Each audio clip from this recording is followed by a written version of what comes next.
and most often we were coming back on that 2 a.m. ferry from Heysham to back.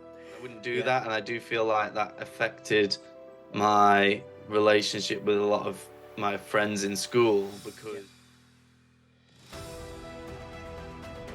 cycling is you have to have some sort of privileged background, whether people admit it or not. It's an expensive sport to have bike. For me, it's all about improving myself, and that's what I dedicate my time and effort to. Okay. It sounds obvious, but the biggest reason for failure is people quit. That's what I've learned over the years. I've seen people become successful just from being like the last one standing out of the people that they were kind of competing against, you know.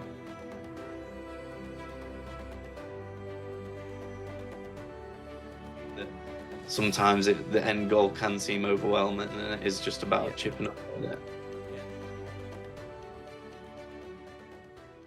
So it's an absolute pleasure to have professional triathlete Will Draper on the show with us today on Elite Children, A Family Portrait. So Will, welcome to the show. Thank you so much for agreeing to come on the show. I know your training schedule's really busy at the moment, so thank you for finding the time to share some of your stories with us. So before we start, so the listeners can get to know you a little bit better, my children have come up with 10 quick-fire would you rather questions. And because it's a family portrait, we have Harper and we have Mason asking the questions today. So I'm going to hand you over to them and they're going to ask you a couple of questions. Okay, cool. Sounds good. There you go. Would you rather game or read a book? I think I'd rather game, but if I wanted to be productive, I should say read a book. It depends on the time of day. If it's late at night, I try and come off my screens. It really helps with your sleep. So I'd game in the afternoon and read before I go to bed. Well, that's one thing that we've just started saying to the children. We watched a podcast, a Steve Bartlett podcast it was, and they had like a sleep expert on there. So we've just been like introducing that to you guys, haven't we? Yeah. Yeah, it's interesting. All sorts of stuff happens when you have good sleep. You get big and strong. Yeah. You ready, Harper? Would you rather earn $1 million or win $1 million? I would rather... I'm going to say win $1 million, because I think I've spoke to millionaires on a few occasions, and they've worked so hard to get there. They said that it was hard to enjoy it because it felt like the sacrifices made it almost like they should have it. Whereas I think if you won $1 million, you could really enjoy it. So I'd still, it's not that I wouldn't like to earn things in life, but I think I would actually say win $1 million on that one. Cool answer. Mace? Would you rather have a takeaway or eat out? I think eat out, because it's a nice time to speak to different people. I think when you're in, you tend to just put TV on still, but when you go out, it's social, which is a nice part of eating out. What would be your favourite food?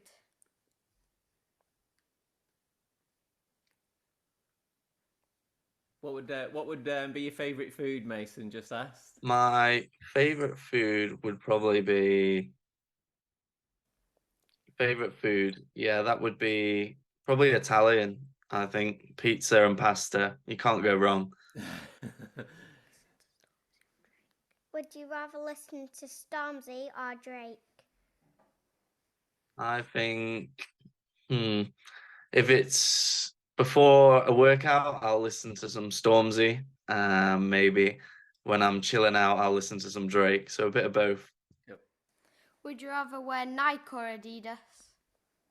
I am a Nike man. I like to wear Nike, but I train with Alistair and Johnny, who have been sponsored by Adidas for years. So every day, everything is Adidas. Even if you go out for a meal, it's an Adidas polo shirt.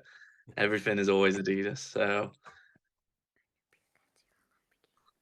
Would you rather in a Lamborghini or a Bugatti? Yeah, so Harper's just So I asked. think I missed that. No, that's okay. So Harper's just asked, would you rather own a Bugatti or a Lamborghini? I think a Lamborghini. I like the story behind Lamborghini tractors and Ferrari. Do cardio or lift weights? Oh, I do a very high amount of cardio, and I do lift weights, but at a very less amount than cardio. Would you rather play the Incredible Spider-Man or the Incredible Hulk? I think Spider-Man. I think it's cool that he still is in school and his friends don't know, whereas Hulk seems to be a bit out of control sometimes. Would you rather dine with Mark Allen or Alistair Brownlee, MBE? It would have to be Mark Allen because I see Alistair every day. So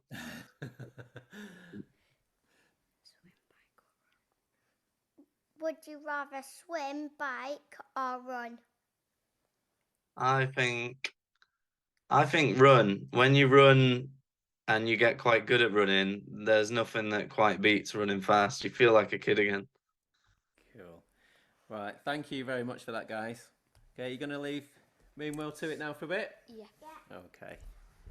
So as you know, the podcast is to shine the light on the secrets and sacrifices all families go through to allow their children to become elite level athletes, something that's really close to our hearts with having 4 children currently on that journey. So my first question is, where did your story begin? And could you take me back to your earliest childhood memories when you was living at home and you was living on the Isle of Man, and what family life was like back then? Yeah, so me and my older brother, so I have an older brother called Nathan, who's 2.5 years older than me. Okay. And we both were kind of just into football and just the usual stuff when we were a bit younger. And what actually happened was Nathan injured his knee playing football. Right. Okay. And that then came at an opportunity for a lady who's a friend of my mum's called Jackie Kenyug, and she gave my brother a bike to try because Okay. his son is Pete Kenyug, Yeah. who won an Olympic gold medal for Yeah. in London 2012. So they were family friends of ours, and so Nathan must have been about 12, and I think I was maybe 9, and Okay. kind of that's the age that we started. So before I did triathlon, it was just solely cycling as a Yep. youngster. Okay. And then we went down to the local cycling league. There's a really good grassroots level for cycling on the Isle of Man. That's why they Okay. produce good athletes. Yeah. And yeah, from there just kind of progressed throughout the years and got into quite a high level from a young age, really. I won the British Championships when I was 12 for Yeah. cycling. So I think like when you're 12, there's not many things that you can be successful at, really. Everyone's Yep. just, it's not like being an adult and people have jobs and businesses and all this stuff. So I think that it felt like you were miles ahead of everyone else, just doing Yeah. something completely different. Yeah. Was that your first kind of like wow moment in like kind of cycling? Was that the first time where you thought, do you know what, I'm pretty good at this? And was it like kind of your first kind of like wow moment where you wanted to like kind of continue it because you saw the kind of success that you'd had? Yeah, so for the people that don't know, in cycling, there's plenty of races that are with the same field of athletes. Like you race the same people throughout the year, but if the British Championship specifically, if you win, you get like a white jersey with a blue, red, and white stripe on it. Okay.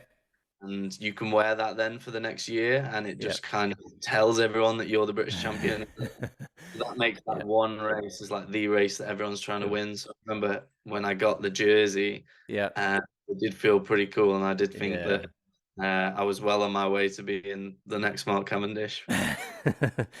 So to get to that point, when you was at school, how much kind of training was you doing? Say, like, do you know, like, say, before school or kind of after school? What did like kind of your training program look like then when you was at school? I think it helped me because my brother was a few years older than me, so there was always someone faster than me to train with. And I actually had, in the end, he had more success at cycling than I did. But at the Okay. start, I remember his first race, he finished last. It was the Isle of Man Youth Tour, which is actually an international event, or not Okay. international, but national event. Okay. And he finished last in every race. And Right. thankfully for me, he didn't take it to heart. I Right. might have, but he carried on. I still was still interested. And Right. Okay. I think it was about, yeah, it would have been probably more about if the weather's nice, you're doing longer rides, you're just Yep. racing your friends. Um, I can't remember ever writing stuff down. Maybe I made some notes because I knew that that's what professionals did, probably to feel a bit more professional, having a bit Yeah. of a diary. But Okay. it was always on a Tuesday evening, there would be a cycling race down at the National Sports Centre on the Isle of Man. Yep. And that would be the main thing. And maybe on a Saturday, I would ride to the cafe with usually my dad, actually. Right. Okay. So was you did you so because you was, do you know, competing off island? Obviously you mentioned you won like kind of the nationals at 12. Uh, was you spending quite a lot of time off island kind of competing? Because again, from experience, we have our eldest. She plays tennis, so she travels off island quite a lot, kind of competing. So did you miss like kind of school because of that, or was it kind of like more like kind of weekends that you was kind of competing? Yeah, so a lot of the races were held on a weekend, and the way that it worked for us would be that the cycling club for the Isle of Man, for the Yep. youngsters, would hire out minibuses, Yep. so just the seats in, and then vans with Okay. space for bikes.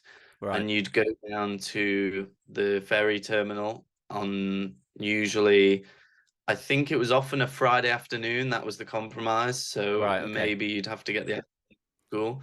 Yep. But to be fair, them trips were run by parents. It would be my dad or Yep. mum or other parents would be the drivers of the vans. And most often we were coming back on that 2 a.m. ferry from Heysham to back Yep. at 6 a.m. so that the adults could go to work. It was more Yeah. about that they could still make work. Yep. But like I suppose compared to some other sports, it was kind of an organized thing within the Yep. club, rather than going off on your own accord. Okay. Okay. So when you was growing up as a child then, before you made it professional, would you say that you had a normal childhood growing up with all like kind of the hours, days, kind of weeks of training? Because we've had kind of guests on in the past where um, for instance, we had Danny Evans on, professional basketballer, and he was saying he was getting up at like kind of 6 o'clock and doing all his S&C stuff before he went to like kind of high school.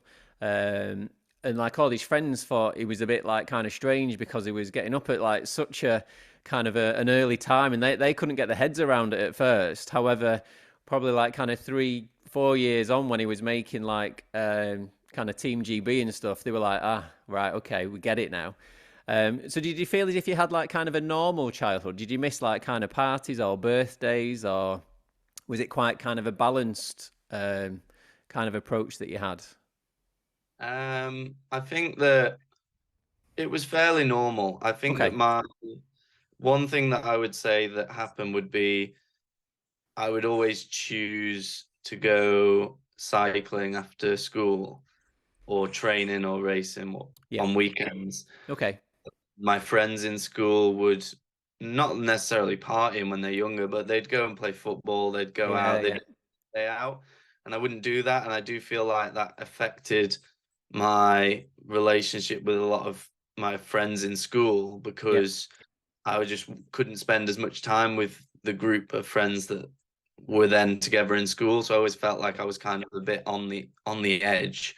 Yeah. And as you said just before, this did it eventually came back round when I started becoming successful. They understood it a bit more. And now I'm Yeah. friends with them all now. Yeah. But at the time, it was a bit of a sacrifice. I didn't have to get up early. I don't think I'm a bit of a night owl, so I was happy to do my sessions after Yeah. school.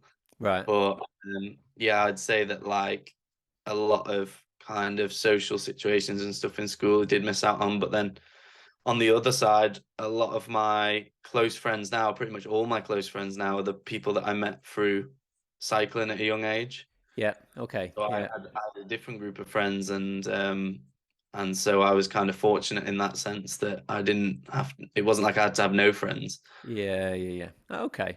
Okay. So then, on your journey, then, did you feel as if and you kind of touched on it slightly. Did you feel as if like kind of your parents have kind of sacrificed along the way for you, whether it be like kind of financial sacrifices, or whether it be kind of more spending time together? For instance, we had Tom Smith, so he's a cricketer for Gloucestershire, and he said he's never had a summer holidays because his kind of cricket season is from April to say September, and it was always him and his dad that would always kind of go travelling and kind of go competing.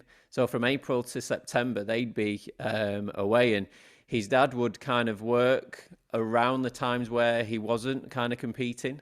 So he kind of sacrificed his self for that. So can you kind of recall any sacrifices from like kind of your parents to allow you to kind of succeed and be the professional that you are today? Yeah, I think that they most definitely had a huge influence on my success today and still do. Okay. It wouldn't have been possible to do.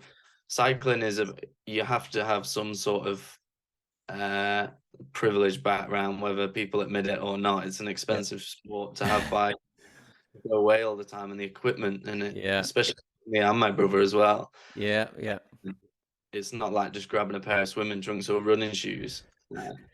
So I mean, growing up, we were very lucky, and I also was fortunate enough that my dad's role was a fire officer, and he started when he was 18, and then it meant that he could retire at 50. I think he might have Right. been Okay. 50 when he retired. Okay.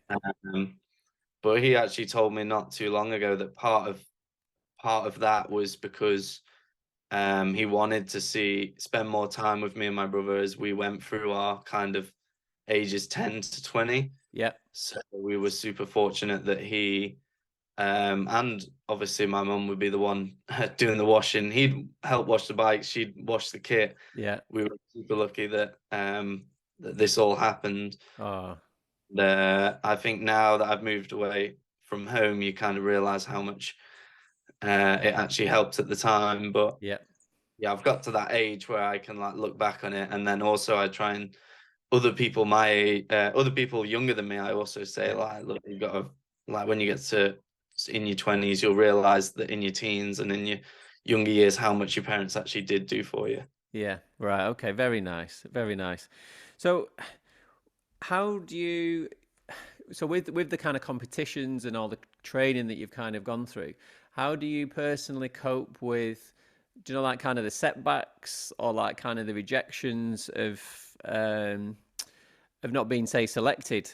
And what is it that kind of keeps you going? For instance, my boys both play football. They go off island, or they went off island for like different trials and things. And one of them was playing for an academy. However, only recently, it was only a few days ago, to be honest. So it's still quite kind of raw with him. He got released. So from being in that very initial bubble of thinking he was like kind of almost in the system, he's been like kind of released already. And for all we've kind of explained to them, we know how like kind of tough it is. And there's loads of like kind of statistics kind of out there for kind of football and for like kind of tennis. And it never kind of helps when you actually get that kind of rejection. So how do you kind of personally cope with that side of it? I think that for me, it's all about improving myself, and that's what I dedicate my time and effort to.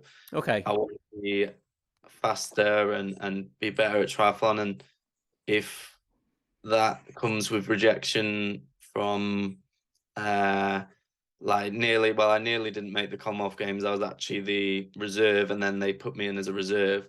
Right. Okay. So it was close, but it was always in the back of my mind. I was like, in 4 years, it's not going to be a question whether I go or not. I'm going to be going to try and get a result. Okay. And I'm not hung up on that, like whether I do or don't. Yep. I would be hung up if I felt like I wasn't putting in effort into what I do. But Yep. I now, especially like this past year, I put so much into the training and doing everything right that it doesn't even like shake me if something like that happens, really, because Okay. it it's someone else's kind of, usually it's down to being someone else's opinion, but I know obviously within myself I'm doing all that I can. Okay. So you almost kind of flip that kind of negative into the kind of positive and draw on kind of, so like for Mason, for instance, it's almost kind of flipping the kind of negative around and taking the feedback on board and trying to kind of correct that and almost self-educate, so Yeah. he can kind of put right the kind of wrongs and then just be confident in his ability to kind of move forwards then. Yeah, I think like in that sort of circumstance, it would be whichever sort of club it was. If the Yep. ultimate goal is to go to, say, I'm not sure what his favorite football team is, but we'll say one of the top Premier League teams. Yeah, so he's Tottenham for It's some almost strange reason. so Tottenham. so say his ultimate goal is to play for Tottenham, then whether he's at this club or not, he's still working towards being a Tottenham standard player. Yeah. So whether they see it now or not, it shouldn't, uh, or he should try not to read into it too much. He should just Okay. work on being a better footballer, because Yeah. there's still a long way to go till Yeah. becoming that top player. And Yeah. all you can ever do is work on yourself, and then that kind of stuff that you have no control over, Yeah. just let it be what it is, and Yeah. just keep moving towards, like, just looking, maybe if one step doesn't work out for you, it's Yeah. like just look ahead to the next step. Don't just Yeah. get hung up on it. Yeah. Yeah. Okay. Okay. So from winning the British Youth and Junior Track National Championships at 16, as we've mentioned, signing for a professional junior racing team at 17, then representing the Isle of Man in the Commonwealth Youth Games, winning the English Triathlon Championships 2019 as your first year as a triathlete, which is an amazing achievement. And then competing in your first international triathlete event as a professional in Switzerland in 21, and then also holding the course record for GRANITE MANN on the Isle of Man. The list kind of could go on. However, would you say climbing the mountain is worth the view for the journey that you've been on? Yeah, definitely. But a lot of it's not because of the success I've had in events. Okay. I wouldn't say that that is what's made it worth it. I think it's more like, I remember there was like a guy that I was swimming with, Okay. and he was an old boy, and we were just swimming in Peel, and he said that he was asking me about what I do and saying that I was swimming well, and I said, "Oh, I Yep. actually do it like professionally," Yep. and he then, proceeded. He just said like, "Oh, when you get to sort of being older, you want to look back on things that you are proud of, like what you've done, Yep. um, and not in terms of like I've won this or I've won that. More in terms of like I dedicated myself to something for Yep. a long period of time, and Yep. I always like to think of um like respect, in terms of respect I give myself for what I do. Yep. And you get a real when you're an elite athlete, especially if other people do sport, now that I do triathlon, there's a lot of runners that kind of recreational runners, and you get a lot of respect, and people kind of understand it, and that almost means more to me than winning a race. Yeah. So we had Lee Grantham on the show. So he's an ultramarathon runner. He was on a couple of shows ago, and he said something similar. And it was one of the first times that he went to one of the ultramarathons, and it was in Granada in Spain. It was the first time he'd been kind of introduced to like kind of the scene of ultramarathon running, and he said everybody almost saw that podium finish.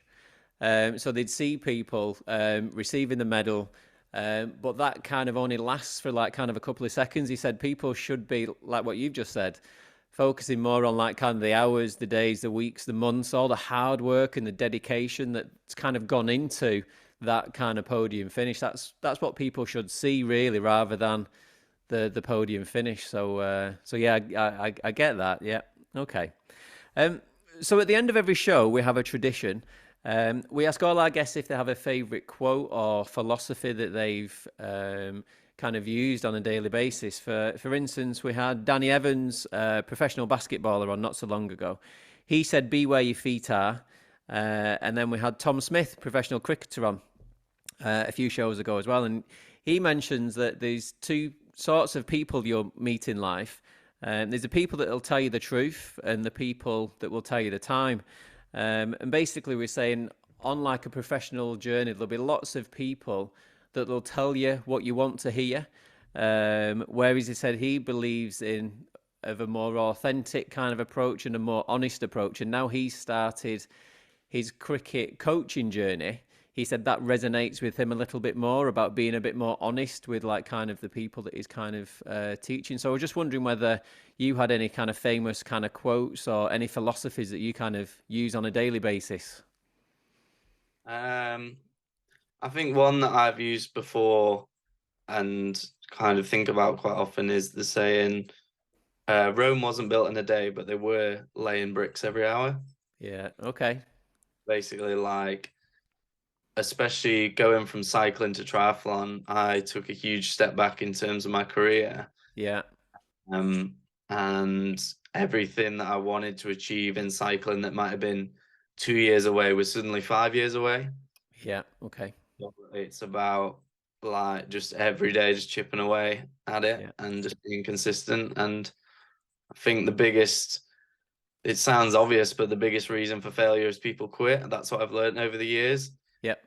It's actually just that people lose their passion, they lose their focus, they are overwhelmed by what's ahead of them, and they just quit. And that's actually, sometimes I've seen people become successful just from being like the last one standing out of the people that they were kind of competing against. You know, I have a lot of friends that I cycled with, and the ones that are now in the world tour, and they're paid an awful lot of money to do what we all used to do for free. And it just seems like they just did it every day, and they didn't overthink it, and they just kept progressing, and that's what got them there. And the majority of other people just at some point or another just decided to kind of pack it in. I think that sometimes the end goal can seem overwhelming, and it is just about chipping up at it. Yeah, and that's something that we use quite a lot with the children. We always say to them, think about the process, not the outcome. And it was so there was a story that I always mention to people. Like when my eldest was playing tennis, she'd just started playing tennis around about the age of 7 and 8, and she was doing her first tennis tournament. It was, and they'd once we'd like kind of registered at reception, she went into like where they were playing tennis, and they had this massive table with all the trophies and the medals and all the certificates and stuff on it. And that was the first thing that she went over to. She went over to the table. She was like looking at the medals and looking at the trophies, like seeing how like nice and cool they were. And the tournament didn't go as we'd kind of like expected and how she'd hoped. And from that day, we kind of explained to her, try and concentrate on the process, not the outcome. She was just, I want to win that like kind of trophy. But because she was thinking about winning that trophy, she'd forgot about all the other kind of like cool stuff that she needed to kind of do to almost be in with a chance to kind of win that trophy. So we try and reinforce that with the children quite a lot at the moment. So yeah, that definitely resonates with us well. So, Will, thank you so much for being a guest on Elite Children, a Family Portrait. I'm sure the listeners can definitely see they're not alone in raising elite level children. Good luck with any future races, ventures, or any engagements that you're with. What is next on your agenda? Is there anything that you're working towards at the moment? Any current projects you'd like to kind of share with us? I know you have a keen interest in like kind of social media, and you've all done some modelling work as well for the Point 2 project. It was at the start of the year. So I'm just wondering if there was anything that you'd like to share with us today. I just have a good year ahead. I think that I have been fortunate enough to move, as I mentioned right at the start, move to Leeds and train alongside all these amazing athletes. Obviously, that's come from the position that my parents got me into up till kind of the age I am now, and it's time to move away from home. And I just think it's going to be a good year. My first races, depending on when this podcast is released, in the middle of May, I have Xterra UK, which is an off-road triathlon, so very similar to Granite Man on the Isle of Man. So I'm looking forward to that. And the week after, I'm racing in Austria. So I've got the equivalent of a half Ironman. They're called middle distance triathlons, but a lot of people think of them as a half Ironman. Right. Okay. And, then I'll go to a race in Stafford, which is where my uncle is, because he is another big fan of what I do in my family. Older sisters and brother-in-laws and my mum and dad, and everyone's kind of dead supportive. And then after that, I'm going to do the Island Games, which is nice because I can see all my friends that I used to train with when I was younger and race with, and go and do all the different events over in Guernsey. So it's like a real good first half of the year coming up. Oh, right. Okay. So from very briefly getting to know you over the last couple of days and reading and listening to all your stories today, words of kind of dedication, determination, resilience, motivation all spring to mind. It's really nice that you talk so passionately about your kind of sport, and it's so nice that you can include like your family in your journey as well. I think that's always like really kind of important that you can kind of share them memories with them as well. I'm sure with a mindset and a personality like yours, any future races, engagements, and projects that you're involved with will be a huge success. So Will Draper, thank you so much for being on Elite Children, a Family Portrait. Yeah, thanks for having me. No problem. Thank you very much.